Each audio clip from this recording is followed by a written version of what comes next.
I interpret everything. Today I'm going to be interpreting A Quiet Place Day 1, which is the prequel film to the massively popular Quiet Place horror franchise. It came out just a few months ago. I'm just getting around to it now.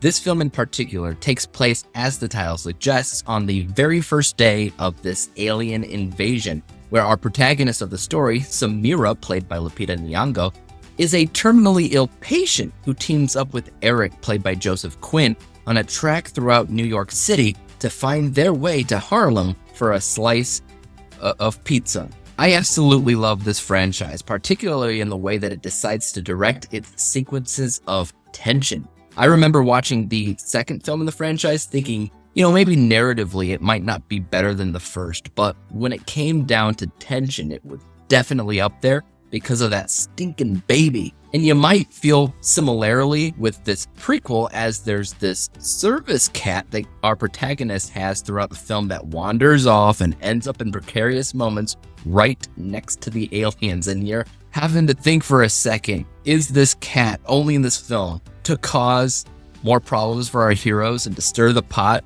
No, actually it's not. It's more than that. Calling an animal a service pet is one thing in a movie, but it is entirely different when you watch the movie and you can totally buy it as a real service pet. The amount of peace that this cat brings to not only Lupita's character, but also Joseph Quinn's character is unmistakable. Also, the sheer amount of times that this cat gets wet but doesn't freak out is insane. I'm starting to think that this cat is the real alien of the story, but without this feline creature, it just would not be as compelling of a film. So I am glad that it was in the movie, because that is going to actually be your main pathway to the tension of the film. The rest of the movie, I'd actually argue, is much more captivating when it came down to compelling choices with character development and their drives throughout the movie, particularly with Lupita's character, who again has a terminal illness. She's dying.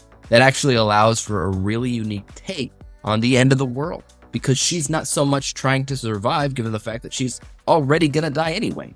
Instead, she has this plan in place to trek several miles throughout New York to get to a pizza place that is near and dear to her heart in order to see if they still have a slice of pizza left. It's absurd. It really is, that the plot of this film revolves around pizza of all things, but it's also really compelling because of that.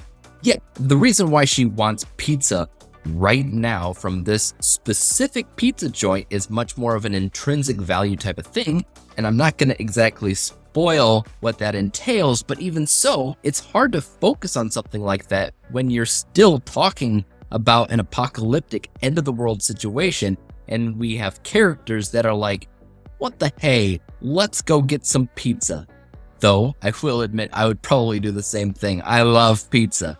I mean, other than the fact that I can actually make my own pizza from scratch, so I wouldn't have to walk so many miles to do that, so whatever. Anyways, is there any negatives when it comes down to A Quiet Place Day 1? Sure, yeah, but not very many actually. In general, this is a solid prequel, which I don't say very often when it comes down to prequels.